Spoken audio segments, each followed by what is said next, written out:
Hello and welcome to another episode recap for episodes 19 and 20 of Fate Stay Night's Unlimited Blade Works. Both of those are titled Idealisms and The Answer and Unlimited Blade Works. And both these episodes pretty much highlights Shiro's ideals of pretty much being a hero of justice and how Archer pretty much is embodiments of those ideals, because obviously Archer is pretty much a version of Shiro, and how he became a hero of justice in a way, but still he was left with regrets for the rest of his life, because he is pretty much going over this cycle of trying to save humanity from itself, but obviously those things don't work out because humanity's always getting into some sort of war or some sort of trouble, and Archer wants to be rid of that, wants to get rid of Shiro in any way possible, just to kill him so that he can possibly disappear and live on with a happy life. Another interesting thing in the beginning of the episode was with Shiro, Lancer, and Saber in the Ainsburn Castle, meeting Archer there, and Shiro and Archer talking about Rin's pendant and how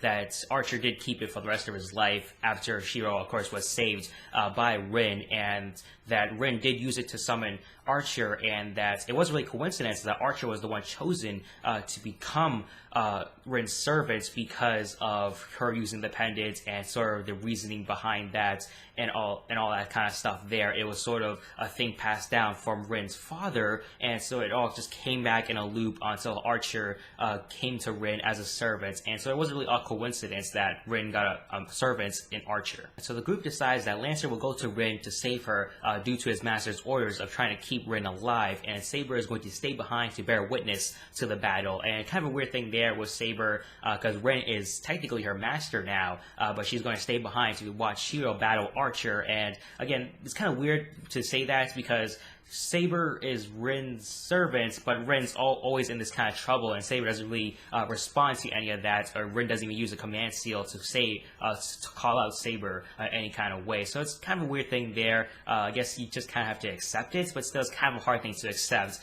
when we saw the last episode where cool moments where Rin does name Saber her servant, but still we don't really see any of that stuff there. Maybe in the next episode, episode 21 perhaps, but still we didn't really see any of those moments there, more Rin and Saber moments. I guess Saber stayed behind just so she can ask Archer questions on his backstory, on his intent on killing Shiro, and why he wants to do that.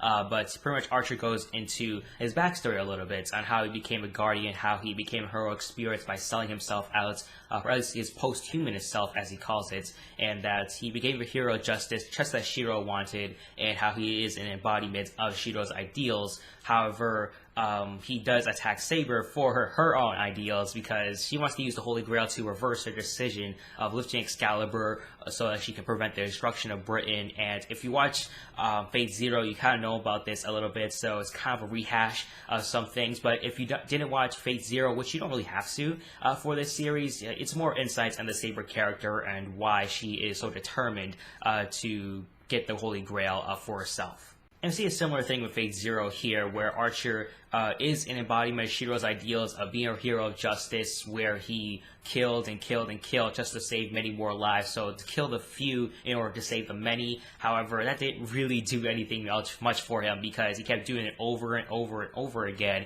And it's kind of a tough thing to see that over and over, killing people and killing people all to no end, just to save a few thousands people. But still, those thousands will end up killing each other, and lots of other things will perspire after that. And so it was more of a shallow ideal, as Archer calls it, for Shiro, and how it is impossible to save everyone, and that, you know, people are going to die, and people are going to die horrible deaths, and it's sort of inevitable in life, and Shiro needs to be killed, so he will disappear, possibly, maybe, because he doesn't want to repeat himself as a guardian, as heroic spirit over and over again, because it's just torture, because who knows how long Archer has been doing this for all his life. However, Shiro doesn't accept this because Archer has regrets in his life, and Shiro believes that he will never have regrets in his life, no matter what he does, and that's why he will never accept Archer as his own ideal self, and that's when Archer does give Shiro a chance to kill himself, but he does not choose so, and that's when they get ready for a battle,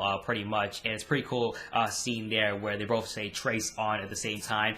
Pretty cool scene there. Another storyline we have here is with Shinji and Rin, and sort of what's going on in a different place other than the Ainsburn Castle. Shinji's having his way with Rin, which was very weird and creepy. Seemed out of place for the series, and this episode just seemed very weird. Maybe that was the point, but still, it was too weird for me, and it seemed too out of place for myself. However, Lancer does come in, knocks out Shinji with one punch out of nowhere. However, Kirei does show up to reveal himself as Lancer's master, and Kirei also reveals that he deceived Rin from the beginning for the past 10 years.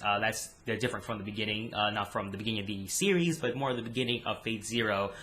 If you watch that, you kind of understand what he's saying, how he killed Rin's father and her mother as well, technically speaking. Well, not really by proxy, he killed Rin's mother, and so Rin was left alone with Kirei as her teacher. And we see that Kirei, ever since Fate Zero, since the past 10 years, he's been plotting this plan for this whole entire time to wait for the next Holy Grail War in order to use Rin as a vessel for the Holy Grail. And so Kirei does order Lancer to kill Rin. However, he refuses to do so because obviously he's developed a pretty good friendship with Rin, and that's when Lancer is commanded to kill himself by Kirei from using his command seals, a lot of command seals, as you can tell from his arm. And so that's pretty much it for episode 19. And so for rating, I'm probably giving this episode a 6 out of 10.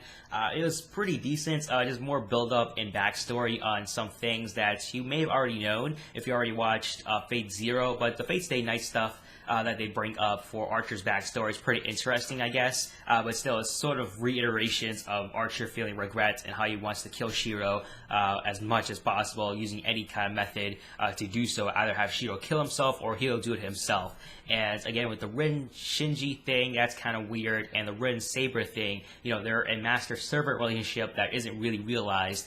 Maybe not ever, perhaps, so hopefully it does get realized in episode 21 or some future episodes, but we'll have to wait and see on that. Moving on to episode 20, Unlimited Blade Works, I'll just go into what happened with Kirei and Rin, because that's sort of the secondary storyline compared to Shiro and Archer. But in the Kirei-Rin scenario, Kirei does prepare to take Rin's heart. However, Lancer does get up, kills Kirei, because obviously he wouldn't be much of a heroic spirit if he died that easily.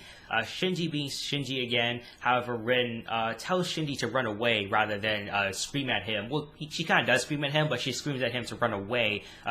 Now he has the opportunity to do so. However, Lancer, he pricks Shinji, essentially. He doesn't really kill him, but there's no sign of Gilgamesh. We don't know really know where he is. The last time we saw him was in a sort of cutscene, if you will, like a after credit scene. Pretty much we see him in front of Ryodo Temple killing a bunch of people. Well, not actually killing, but we see a lot of dead bodies. We assume that Gilgamesh is behind that, and so we don't really know where he is. Maybe Shinji knows where he is, and so he doesn't really come to help. And Rin, Lancer have a little bit of moments, more of them having a conversation with each other, how Rin believes that she must continue to believe in herself and focus on herself rather than try to save Archer, and how she's not really the person to do so, that someone else, possibly Shiro, is the one to save Archer from himself. Then Lancer, after hearing that, just wishes that he could have Rin as her partner, and then Lancer does a spell that causes a fire, and so that when he dies, he can take Kirei with him. Then Rin runs off to who knows where, because we don't really see her after that. But Shiro and Archer have their battle. However, Shiro is struggling, even with Archer's mind fading. And Shiro sees how Archer's fate falls for him, and how he went to the gallows, got hanged, and all the other depressing things that happen in Archer's life. And Archer says, I'll show you again how my life ended up, using his noble phantasm to use the reality marble with his chance that he uses to open up the reality marble. And then we have some other things here with idealism clashes, where Archer pretty much says that Shiro is mistaken for trying to save people just because he wants to do so, that he needs some goals in his life, that he was sort of misguided. Now he doesn't have any passions in his life, doesn't have any goals for his future, just wants to save people, but he doesn't know how to save people or what to save. Who's he saving and why? There's no really reason to it. He just wants to save people just because Kiritsugu saved him and how he admired him and wanted to become him. And even he says that, where Shiro says that I'm not going to become one. I am going to become one. And even after Kiritsugu died, Shiro had to live on for Kiritsugu's dream of becoming a hero of justice. He had no choice. He thought it was beautiful that Kiritsugu wanted to save people, and he became an arrogant hypocrite after that. He wanted to save people for his own selfish reasons. Didn't really want to save anyone just to save people. Just wanted to do it for himself, and that was his arrogance there, and how Archer became about. However, Shiro doesn't really think Archer's wrong. He's kind of right in a way. That's what he thinks, and he sort of looks back on himself and sort of the hell that he's been through and all the different scenarios of Archer's hell, his own hell when he was a kid, on the hell that he's going to walk into, and that he is sort of destined to go through that and wonders why he was saved. Why was I saved? It has to be some sort of purpose. However, Shiro begins to accept himself. Sort of what the whole theme of the series and this episode was, sort of Shiro accepting himself and how he was admiring Kiritsugu based on a wish for the hell to be undone, and an unfulfilled wish of a man who wanted to help others but lost everything in the end. And that's when Shiro was about to die, we see sort of Saber's scabbard, the link that Kiritsugu implanted within Shiro revives him, and we see the whole lights flash. We have a cool insert song from Ymir, really cool song, really emotional, got my goosebumps going, got the chills, the tingle there. It really was a crazy moment, cool moment as well, with Shiro pretty much accepting himself, that he refuses to be beaten by himself, and how he refuses to accept Archer as his ideal, that there has to be something more to this, that he can somehow reverse everything, the hell that he's going to walk into. We have Shiro saying, I am the boat of my sword. He projects blades that are on par with Archer's, and he is going to beat Archer, because even though he's correct, doesn't mean he's right, because it's sort of one of those things where, in like those movies or anime, where it's okay to kill someone because it's the right thing to do, but it doesn't mean it's the right thing to do. It's one of those kind of things there, and so Shiro is sticking to his ideals and sort of accepting himself, and we'll see how that goes for him now that he is revived by Saber's scabbard that we saw in the beginning with Shiro and Saber. Again, that moment just sent chills down me, because that was a cool moment being shown there. Just the way they showed that, and sort of the shot they showed was really cool. And so again, whether you agree with Shiro or not, it's sort of just him accepting himself as his own ideal, and how he can create his own ideal, and how Archer isn't his ideal self as a hero of justice. And so for this episode, I'm probably going to give this one a 7.5 out of 10 rating. Again, I really enjoyed some of the cool moments that we saw. Again, with the ending, with the insert song, the Shiro Saber moment. They showed it from the beginning of the series, flashing back into that.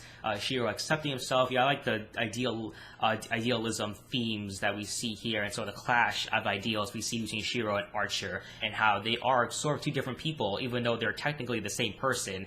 And again, pretty cool stuff seen in episode 20. I would like to see more from Rin, because she was sort of a major character, but now she's back into a supporting character role. And same thing with Saber. I would like to see more Saber moments, except just her just standing around doing nothing essentially, except for inadvertently helping Shiro with her scabbard. But other than that, nothing really much for Saber and Rin. I would like to see more from them, but still the focus really is more on Shiro as a character and him growing as a character, and along with Archer, who is his own foil. But that is it for my episode recap for episodes 19 and 20 of Fate Stay Night's Unlimited Blade Works, Idealism's End, The Answer, and Unlimited Blade Works. Put your thoughts and opinions on the comment section down below, and your thoughts on these two episodes. Episode 21 is going to be very exciting, because it looks like it might be the end of Shiro versus Archer, perhaps, and then we'll see Gilgamesh pop in to grab the Holy Grail, perhaps, for himself. I mean, Saber's still around, so we'll see if Saber and Gilgamesh go at it in the final battle, perhaps, for the Holy Grail. We'll see about that. But still, share this video if you like it if you like it. Also, favorite this video, do all that kind of stuff there, helps me out. Also, subscribe to my channel if you haven't already, just keep up to date to all my videos that I do. Thank you for watching this video, hope you guys have a nice day, bye bye.